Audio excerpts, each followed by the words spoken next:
The text message glowed on my son's phone screen like a neon sign in hell. Can't wait to feel you inside me again, Jason. Greg's working late as usual. The perfect fool. My 15-year-old son, Ben, sat across from me at our kitchen table, his face pale as winter moonlight. The phone trembled in his hands like a dying bird. It was 11:47 p.m. on a Tuesday, and my world had just imploded with the quiet efficiency of a controlled demolition. Dad, I'm sorry, Ben whispered, his voice cracking. Mom left her phone on the counter when she went upstairs. It kept buzzing, and I thought maybe it was an emergency, so I looked. Before we dive deeper into this story, I have one small request. Please subscribe, drop a like, comment, and hit that hype button to boost this channel so more people can discover these incredible Reddit stories. I stared at the screen, reading the message again. Jason Carter, my best friend since college, my business partner, the man who'd been best man at my wedding 18 years ago. The same Jason who'd been coming around more often lately, always with some excuse about checking on the family while I worked late at our tech company. There are more messages, Dad, Ben said quietly. A lot more. My hands were steady as I took the phone, steadier than they had any right to be. Greg Mitchell, 42 years old, CEO of Mitchell Carter Tech Solutions, had just discovered his wife Emma was screwing his best friend. The rational part of my brain cataloged this information with the same cold precision I used for quarterly reports. I scrolled through the message thread. 3 months of explicit texts, hotel room numbers, jokes about my long work hours, plans for weekend getaways when I thought Emma was visiting her sister in Boston, the digital breadcrumbs of betrayal laid out in neat little bubbles of blue and gray. How long have you known? I asked Ben. Just tonight, I swear. But Dad, I've been wondering. Jason's been here so much lately, and Mom always seems so happy when he comes over. She dresses up, puts on makeup. She never does that for us anymore. Smart kid. Observant. He got that from me, not from his lying whore of a mother upstairs. I handed the phone back to Ben. Forward these to my email. All of them. Then delete the forwarded messages from her sent folder. Dad, what are you going to do? I looked at my son. Really looked at him. 15 years old, tall and gangly, with Emma's green eyes and my dark hair. He deserved better than this. We both did. I'm going to handle it, I said. But Ben, this stays between us for now. Can you do that? He nodded solemnly. Are you going to divorce her? Eventually. But first, I'm going to make sure she and Jason understand exactly what kind of mistake they've made. The house was quiet except for the hum of the refrigerator and the distant sound of Emma's shower running upstairs, probably washing off Jason's scent before sliding into bed next to her clueless husband. The thought made my stomach churn, but my mind was already working, calculating, planning. I'd built a successful business from nothing. I'd clawed my way up from a 2-man startup in my garage to a company worth $12 million. I hadn't done that by being stupid or emotional. I'd done it by being smarter than everyone else, by thinking 3 moves ahead, by never letting anyone see me coming until it was too late. Emma and Jason thought they were so clever. They thought I was just boring old Greg, nose always buried in spreadsheets and server logs, too wrapped up in work to notice what was happening in my own home. They thought they could play me for a fool. They were about to learn how wrong they were. My phone buzzed, a text from Emma. Just got out of shower. Coming to bed soon? Love you. I stared at the message for a long moment, then typed back. Working late tonight. Don't wait up. Her response came quickly. Okay, honey. Sleep well when you do come up. The casual lies, the practiced deception. How long had this been going on? How many nights had I kissed her goodnight, tasting another man's lies on her lips? I walked to my home office and fired up my laptop. If Emma and Jason wanted to play games, I'd show them how the game was really played. But first, I needed intelligence, information, evidence. I started with Jason's social media accounts. We'd shared passwords for years, a leftover habit from the early days of our business when we'd managed each other's professional profiles. His Instagram showed recent photos from restaurants I'd never been to, tagged with Emma's location data. Clever Boy had turned off the automatic sharing, but the metadata was still there if you knew where to look, and I knew where to look. 3 months of secret dinners, weekend trips to Portland's waterfront hotels, cozy little wine bars and neighborhoods Emma had never shown any interest in before, all documented in digital breadcrumbs, just waiting for someone smart enough to connect the dots. My email chimed. Ben had forwarded the messages. I opened the thread and began reading systematically, taking screenshots, organizing them by date. The progression was clear: innocent flirtation escalating to explicit texting, logistics planning, and finally the kind of raw, explicit communication that made my skin crawl. But it was the casual mockery that really got to me. The jokes about my work habits, the way they laughed about my predictable schedule, Emma's comment about how I was too boring to ever suspect anything, too boring, too predictable, too stupid to notice. We'd see about that. I spent the next 2 hours building a comprehensive file, screenshots organized in chronological order, location data extracted from photos, credit card statements showing charges I'd never questioned, all those girls' nights out and writing retreats that were actually hotel rooms and dinners with Jason. By 2 a.m., I had enough evidence to destroy them both in divorce court. But that felt too easy, too quick. They'd humiliated me for months, made me into a laughingstock in my own home. They deserved something more creative than a simple legal proceeding. They deserved to understand what it felt like to have their lives systematically dismantled by someone they'd underestimated. I closed the laptop and headed upstairs. Emma was asleep, curled up on her side of our king-size bed. In the dim light from the hallway, she looked almost innocent. 38 years old, still beautiful in that wholesome girl-next-door way that had first attracted me in college. Her blonde hair spread across the pillow, her breathing soft and even. I stood there for a moment, watching her sleep. 18 years of marriage, 15 years raising Ben together, vacations and anniversaries and quiet Sunday mornings reading the paper in bed. All of it contaminated now, poisoned by her betrayal. But as I watched her, I felt something unexpected, a cold, crystalline clarity. The hurt was there, sharp and deep, but underneath it was something else, something harder and more focused. Emma had made a critical error in judgment. She'd mistaken my dedication to our family and my work for weakness. She'd confused my trust with stupidity, and she'd chosen the worst possible person to betray me with, my business partner who had access to everything I'd built. I slipped into bed carefully, not wanting to wake her. Emma stirred slightly, mumbling something in her sleep, and instinctively moved closer to me. Her arm draped across my chest, her head nestled against my shoulder. For a moment, muscle memory took over. 18 years of sleeping beside this woman, of being her husband, her partner, the father of her child. My hand almost moved to stroke her hair. Instead, I lay perfectly still and stared at the ceiling, planning their destruction. The next morning, Emma was already downstairs making coffee when I came into the kitchen. She looked up with that bright smile I'd once loved, the one I now recognized as her "I'm hiding something" expression. "Morning, honey. You came to bed so late last night I barely felt you get in." "Big project," I said, pouring myself coffee. "You know how it is." "I do." She moved closer, straightening my tie with practiced wifely affection. "That's why I'm so grateful you work so hard for us." The casual hypocrisy was breathtaking. I looked down at her hands on my tie, the same hands that had been typing explicit fantasies about my best friend just hours earlier.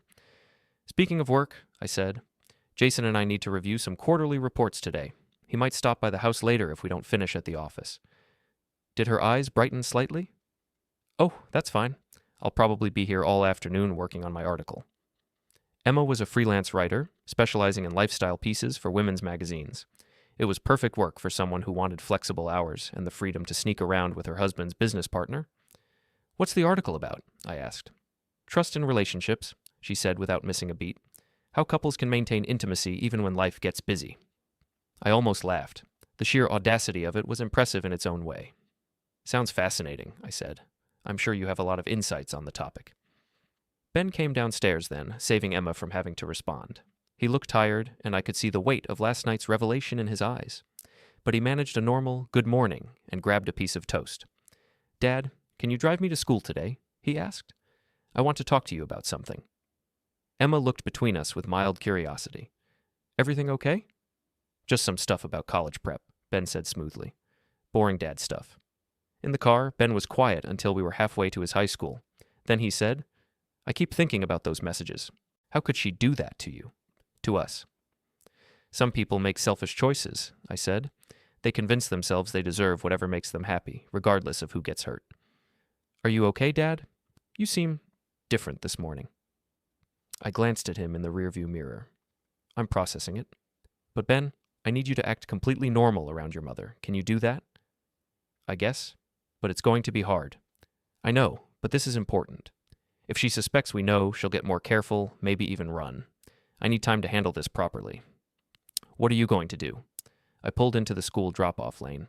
"I'm going to give them exactly what they think they want, and then I'm going to show them what that really costs." After dropping off Ben, I drove to the office with a clear plan forming in my mind. Mitchell Carter Tech Solutions occupied the top 3 floors of a downtown Portland building. We employed 47 people and had contracts with major corporations throughout New England. Jason handled sales and client relations while I managed the technical side and overall strategy.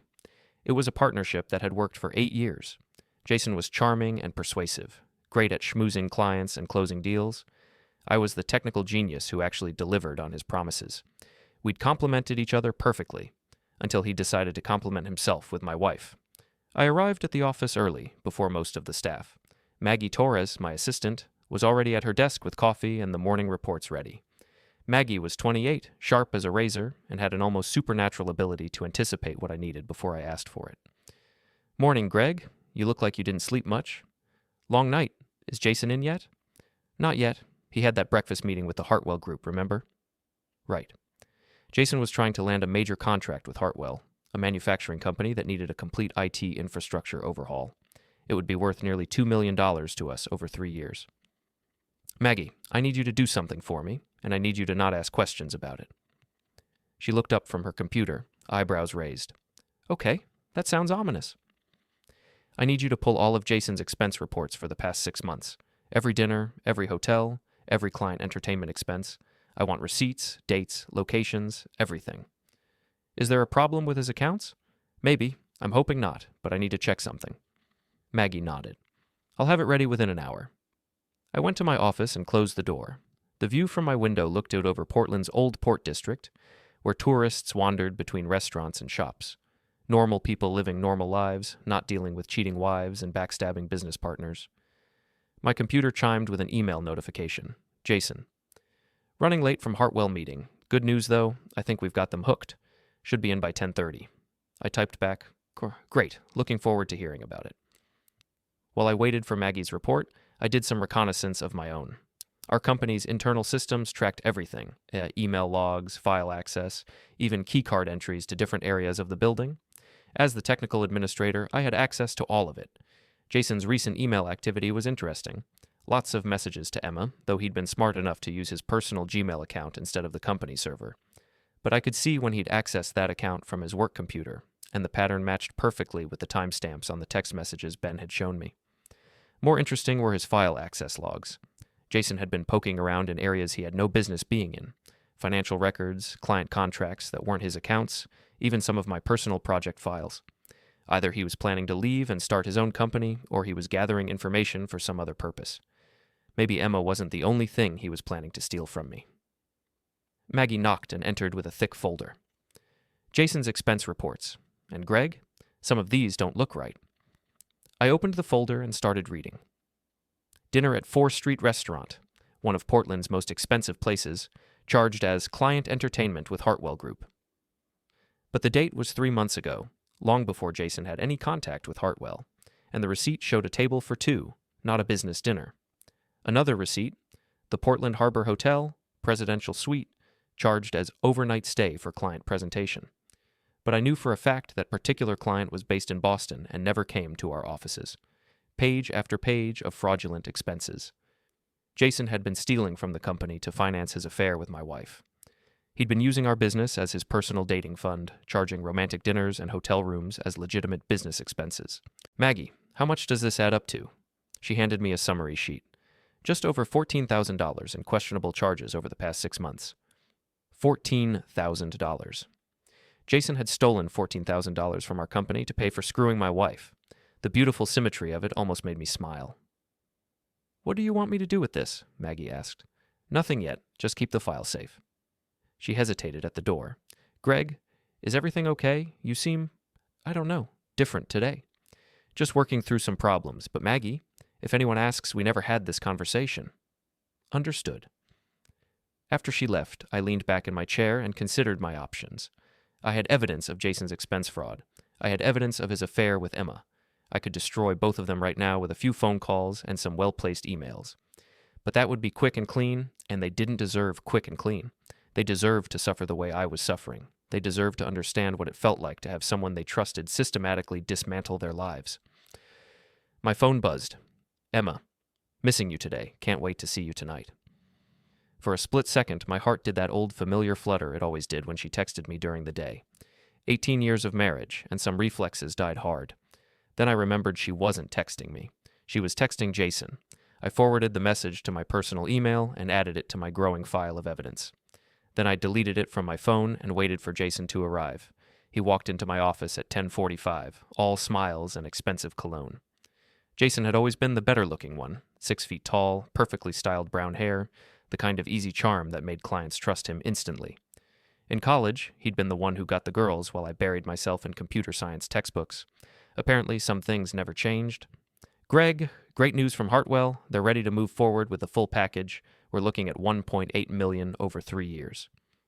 That's fantastic, I said. Congratulations. He dropped into the chair across from my desk, completely at ease. I was thinking we should celebrate. Maybe dinner tonight? You could bring Emma. I'll find a date. Make it a double date. The casual suggestion hit me like a physical blow. He wanted to celebrate stealing my biggest client by flaunting his affair with my wife right in front of me. Emma's busy tonight, I said carefully. Working on some article. Too bad. She's been looking great lately, by the way. You're a lucky man. I stared at him for a long moment. Jason met my gaze with that confident smile, completely oblivious to the fact that I knew everything. In his mind, I was still the same trusting fool I'd always been. Yes, I said finally. I'm very lucky. We spent the next hour going over the Hartwell contract details. Jason was good at his job. I had to give him that. Even while he was systematically betraying me, he was still bringing in major clients. It almost made his treachery worse somehow. After he left for a lunch meeting, I sat alone in my office and made a decision. I wasn't going to confront them. I wasn't going to have some dramatic scene where I threw evidence in their faces and demanded explanations. Instead, I was going to give them exactly what they wanted. I was going to make it easy for them to be together, and then I was going to destroy them both so completely that they'd spend the rest of their lives wishing they'd never met me. I picked up my phone and called Emma. Hi, honey, she answered on the second ring. How's your day going? Really well, actually. Listen, I've been thinking. I've been working too much lately, neglecting you and Ben. Maybe I should take some time off. Really, that would be wonderful, Greg. You never take time off. I know, but I was thinking, maybe you could take some time too. We could go somewhere together, just the two of us. There was a pause. When were you thinking? Soon, maybe next week. I could book us a nice hotel somewhere, we could reconnect. Another pause, longer this time. That sounds lovely, but I'm right in the middle of this article series. The timeline is really tight. Of course it was. She couldn't go away with me because that would interfere with her affair. No problem, I said. Maybe in a few weeks then. Yes, that would be perfect. I love you, Greg. I love you too, Emma. And the terrible thing was, part of me still did. I spent the weekend playing the perfect husband and father. Saturday morning, I made pancakes while Emma slept in. I helped Ben with his chemistry homework. I mowed the lawn and fixed the loose handle on the kitchen cabinet that had been bothering Emma for months. All the while, I watched and listened and gathered intelligence. Emma was more animated than she'd been in months, humming while she did laundry, smiling at her phone when she thought I wasn't looking. She was a woman in love, just not with her husband. Sunday afternoon, Jason stopped by. Just wanted to drop off those Hartwell contracts for you to review, he said, but his eyes were on Emma as she brought him coffee. Thanks for coming by, Emma said, her hand lingering on his shoulder as she set down the mug. Greg's been buried in work stuff all weekend. That's our Greg, Jason said with a laugh. Always working. I watched this performance from the kitchen doorway, marveling at their audacity. They were flirting right in front of me, in my own home, while my son watched television 10 feet away. Actually, I said, I was just thinking I should get out more. Maybe we should start having people over again. Dinner parties like we used to. Emma's smile faltered slightly. Oh, that sounds nice. But you know how busy everyone is these days. Not too busy for friends, I said. Jason, you should bring Sophie next time. I feel like we haven't seen her in ages. Jason's coffee mug stopped halfway to his lips. Sophie was his wife of 12 years, a sweet woman who taught elementary school and baked cookies for every office party. She was also, according to my research, completely unaware of her husband's affair. Sophie's been really busy with school stuff, Jason said carefully. End-of-the-year activities, you know. Of course. Well, maybe this summer. After Jason left, Emma was quiet for the rest of the evening. I'd rattled her by mentioning Sophie, forced her to confront the reality of what she was doing to another innocent family, but not enough to make her stop. Monday morning brought the next phase of my plan. I called our company's head of human resources, Patricia Williams, and scheduled a meeting. I need to discuss some concerns about expense account irregularities, I told her. Patricia was in her 50s, a no-nonsense woman who'd been with us for 5 years. She took compliance issues seriously, which was exactly what I needed. I presented her with Jason's expense reports, carefully edited to remove any obvious connection to Emma. As far as Patricia knew, Jason had simply been filing fraudulent expense claims for personal entertainment. This is serious, Greg. If these charges are fraudulent, we're looking at potential criminal charges. I don't want to go that route unless we have to, I said. Jason's been my partner for 8 years, but we need to investigate this properly. I'll need to interview him, review his client contact records, verify these charges against actual business activities. Of course. But Patricia, I need this handled discreetly. If word gets out that we're investigating expense fraud, it could hurt our reputation with clients. She nodded. I'll be very careful. But Greg, if this is what it looks like, Jason could be terminated for cause. No severance, no benefits continuation, nothing. I understand. That afternoon, Patricia called Jason into her office. I watched through my window as he walked across the office floor, completely unaware that his world was about to change. He looked confident, relaxed, probably thinking it was just some routine HR matter. An hour later, he emerged looking shaken. Patricia had obviously shown him the evidence, asked the hard questions he couldn't answer.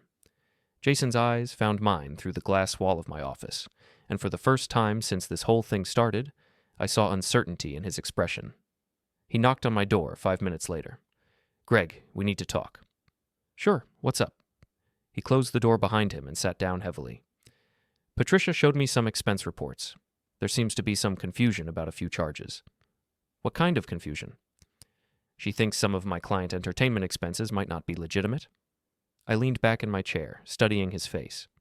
Are they legitimate? Of course they are, but you know how these things can look when they're taken out of context. Jason, I've known you for 20 years. If you tell me these charges are legitimate business expenses, I'll back you up completely. He met my eyes, and I could see him calculating, trying to figure out how much I knew, how much he could get away with. They're legitimate, he said finally. Good. Then we'll get this sorted out. But we both knew he was lying, and we both knew that I knew he was lying. The question was what I planned to do about it. That evening, Emma was distracted during dinner. She kept checking her phone, frowning at the screen. Everything okay? I asked. Just some work stuff, a client being difficult. Ben looked up from his spaghetti. What kind of article are you writing again, Mom? It's about trust in relationships, Emma said absently, still focused on her phone. Trust is important, Ben said, and his eyes met mine across the table. People should be honest with each other. Emma finally looked up from her phone. Of course they should, honey. Trust is the foundation of any good relationship. The irony was so thick I could have cut it with a knife. After dinner, Emma excused herself to make some phone calls about her article.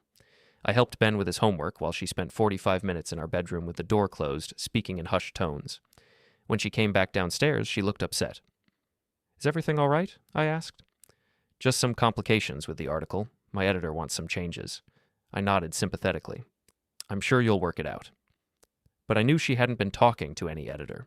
She'd been talking to Jason, trying to figure out what the HR investigation meant for their affair. They were starting to panic, starting to realize that their perfect little secret might not be so secret after all. Over the next few days, I watched them both unravel bit by bit. Jason became jumpy and paranoid, constantly looking over his shoulder, starting conversations he couldn't finish. Emma grew distant and irritable, snapping at Ben over minor things, spending more time on her phone than ever before. They were scared, and they didn't know what to be scared of. It was beautiful. Wednesday evening, I was working late in my home office when Emma knocked on the door. Greg, can we talk? She came in and sat down across from my desk, wrapping her robe tighter around herself. Even upset and worried, she was still beautiful. That was the cruelest part. I still loved her, even knowing what she'd done. I've been thinking about what you said the other day, about taking time off, reconnecting. Oh? Maybe we should do that, soon. I studied her face. What changed your mind? I feel like we've been drifting apart lately. I don't want to lose what we have. What we have, past tense would have been more accurate.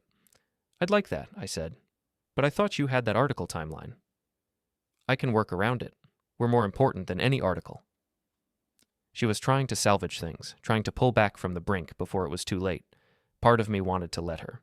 Part of me wanted to pretend I'd never seen those text messages, never discovered the expense reports, never learned what my wife and best friend really thought of me. But it was too late for that. The knowledge was inside me now, poisoning everything.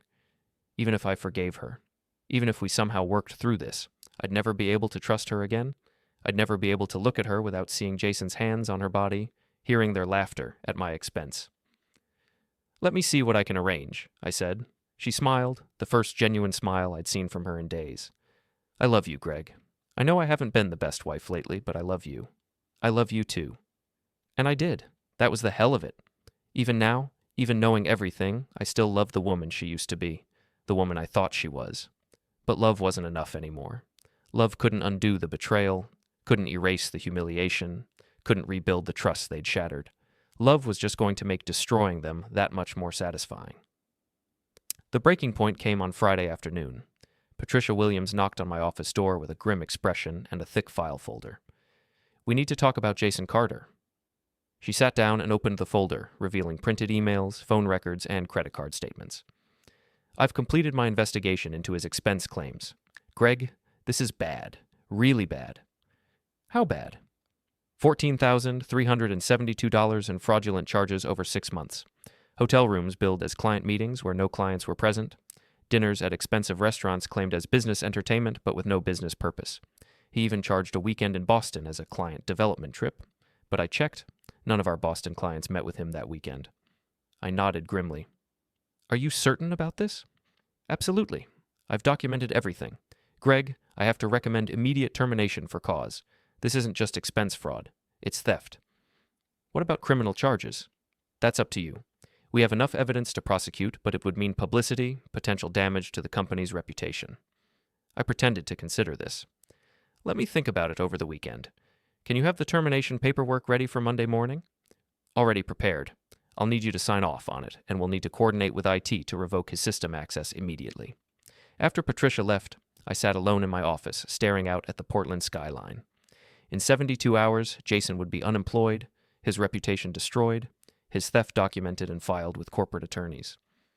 The man who'd been stealing from me to finance his affair with my wife was about to lose everything. But I wasn't done yet. I called Emma. "Hey, I've been thinking about that trip we discussed. What if we went away this weekend? I could book us a nice place, we could drive up to Bar Harbor, or maybe head down to Boston." "This weekend?" She sounded panicked. "Greg, I can't this weekend. I have that interview scheduled, remember? For the article?" "What interview? What article?" The lies were coming so fast she couldn't keep track of them. "Oh, right, I forgot. What about next weekend, then?" "Maybe. Let me check my schedule and get back to you." After I hung up, I opened my laptop and did something I'd been avoiding. I checked Emma's location sharing. We'd set it up years ago for safety reasons, so we'd always know where each other and Ben were in case of emergencies. According to her phone's GPS, Emma was currently at the Portland Harbor Hotel, the same hotel where Jason had charged several of his fraudulent business meetings. My wife was in a hotel room with my business partner at 3:47 on a Friday afternoon, probably celebrating the weekend they thought they'd have together, completely unaware that their world was about to implode. I closed the laptop and made a decision. It was time to stop watching from the shadows. The Portland Harbor Hotel was a 15-minute drive from my office. I parked across the street and waited, watching the entrance. At 5:23, Jason emerged first, looking around carefully before walking to his car. At 5:31, Emma came out, her hair slightly mussed, her lipstick gone. I followed her home, staying several cars back. She beat me there by 10 minutes, just enough time to shower and change clothes before I walked through the front door. "Hi, honey," she called from the kitchen. "How was your day?" "Interesting, very interesting." She was making dinner, humming softly to herself. The picture of domestic contentment, if you didn't know she'd spent the afternoon in a hotel room with another man. "Ben's at soccer practice until 7, she said. "I thought we could have a quiet dinner, just the two of us." "That sounds perfect." We sat across from each other at the dining room table, making small talk about work and weekend plans. Emma seemed relaxed, happy even. The guilt and nervousness from earlier in the week had evaporated. She thought she'd successfully managed the situation, convinced me to back off from any suspicions I might have had. "Greg, I want to apologize for being so distant lately," she said as we finished eating. "I know I haven't been fully present. The work stress has been getting to me." "What kind of stress?" "Just timelines, difficult editors. You know how freelance work can be." "Actually, I don't. Tell me about it." She looked surprised by the question. In 18 years of marriage, I'd never shown much interest in the details of her writing career. I'd always been supportive but distracted, focused on my own work. Well, there's this article series I'm working on about relationships, marriage, trust issues. The research has been emotionally draining. I bet it has. What kind of research? Interviews mostly, talking to people about their experiences with infidelity, betrayal, how couples recover from broken trust. The audacity of it took my breath away. She was using our marriage as research material for articles about infidelity while actively cheating on me. That must be difficult, I said, hearing all those stories about people betraying the ones they love. It is? It makes me appreciate what we have even more. What do we have, Emma? She reached across the table and took my hand. We have trust, honesty, a real partnership. So many couples don't have that. I looked down at our joined hands, her wedding ring pressing against my palm, the same hands that had been touching Jason just hours earlier. Trust is everything, isn't it? I said. Absolutely. Without trust, there's no foundation for a relationship. And honesty. Yes, complete honesty. Even when the truth might hurt? She hesitated for just a moment. Especially then. People deserve to know the truth about their lives, about the people they love. I agree completely. Ben came home from soccer practice then, sweaty and exhausted, full of stories about the scrimmage they'd played. We spent the evening like a normal family, watching a movie, making popcorn, laughing at Ben's impressions of his teammates. It was almost possible to pretend everything was normal, almost possible to forget what I knew, what I'd seen, what was coming, but not quite. After Ben went to bed, Emma and I sat on the couch together, her head on my shoulder, watching the late news. It felt like old times, comfortable, familiar, safe. I love you, Greg, she said softly. I know I don't say it enough, but I do. I love you too. Do you ever worry about us, about our marriage? The question caught me off guard. What do you mean? I see so many couples our age getting divorced. People who seemed happy, who seemed solid, just falling apart. Do you think that could happen to us? I looked down at her, studying her face in the flickering light from the television. Was this genuine concern, or was she fishing for information, trying to figure out how much I suspected? I think, I said carefully, that marriages fall apart when people stop being honest with each other, when they start keeping secrets, living double lives. She was quiet for a long moment. What if someone made a mistake, a really big mistake? Do you think forgiveness is possible? My heart started beating faster. Was she about to confess? Was she going to tell me about Jason, throw herself on my mercy and beg for forgiveness? Part of me wanted her to. Part of me wanted the chance to be magnanimous, to show mercy, to save our marriage through the sheer force of my love and forgiveness. But a bigger part of me knew it was too late for that. The damage was done, the trust was broken, and they'd both shown me exactly what they thought of my love and loyalty. I think, I said, that some mistakes are too big to forgive, some betrayals cut too deep. She lifted her head to look at me. Even between people who love each other? Especially between people who love each other. Because love makes the betrayal so much worse. She studied my face for a moment, then laid her head back down on my shoulder. I hope we never have to find out. So do I. But we already had found out. We just didn't both know it yet. Saturday morning, I woke up early and drove to the office. I had work to do before Monday's confrontation, preparations to make. I needed to secure client files, change passwords, protect the business from any potential sabotage Jason might attempt when he realized he was finished. I also needed to prepare for the personal side of this war. I spent 3 hours documenting everything, copying files, printing evidence, organizing the timeline of their affair. I prepared divorce papers, contacted attorneys, researched private investigators who could help me protect my assets during the proceedings. By noon, I had everything ready. Monday morning, Jason Carter would be fired for theft and escorted from the building by security. By Monday evening, Emma would know that I knew everything about her affair, and then the real fun would begin. I drove home to find Emma in the garden, planting flowers in the beds along our front walkway. She looked up as I pulled into the driveway, shading her eyes against the sun. "You're working too hard," she called. "It's Saturday." "Just tying up some loose ends." I walked over to where she was kneeling in the dirt, her hands covered in soil, her face flushed from the sun. She looked beautiful and innocent, and completely unaware that her life was about to change forever. "What are you planting?" I asked. "Marigolds. They're supposed to keep the pests away." That's ironic. She looked up at me with a puzzled smile. What do you mean? Nothing. Just thinking about pest control. That evening, we had dinner with Ben and watched a baseball game on television. Emma seemed relaxed and happy, probably looking forward to whatever she had planned with Jason for the weekend. She had no idea she was living through her last normal Saturday as my wife. As I watched her laugh at something Ben said, as I saw her reach over to ruffle his hair with casual maternal affection, I felt a moment of doubt. Was I doing the right thing? Was destroying her really worth it? Then I remembered the text messages, the hotel receipts, the casual mockery of my trust and dedication, the way she'd looked me in the eye and lied over and over again. Yes, it was worth it. Sunday night, as we got ready for bed, Emma seemed nervous again. She kept checking her phone, frowning at messages I couldn't see. Everything okay? I asked. Just work stuff. That editor I mentioned is being really demanding. Maybe you should find a different editor. Maybe I should. She turned off her phone and put it in her nightstand drawer, something she never did. Usually she kept it on her side of the bed, charging and ready for any late-night messages. Greg, can I ask you something? Of course. If something happened at your work, something that might affect our family, you'd tell me, right? So she knew something was wrong. Jason had probably warned her about the HR investigation, told her to be prepared for trouble. Of course I would, I said. We're partners, Emma. We're supposed to face things together. She smiled, but it didn't reach her eyes. Good. I'm glad we can always be honest with each other. Always. I kissed her goodnight, tasting the lies on her lips one last time. Tomorrow everything would change. Tomorrow the war would begin in earnest, and I was going to win.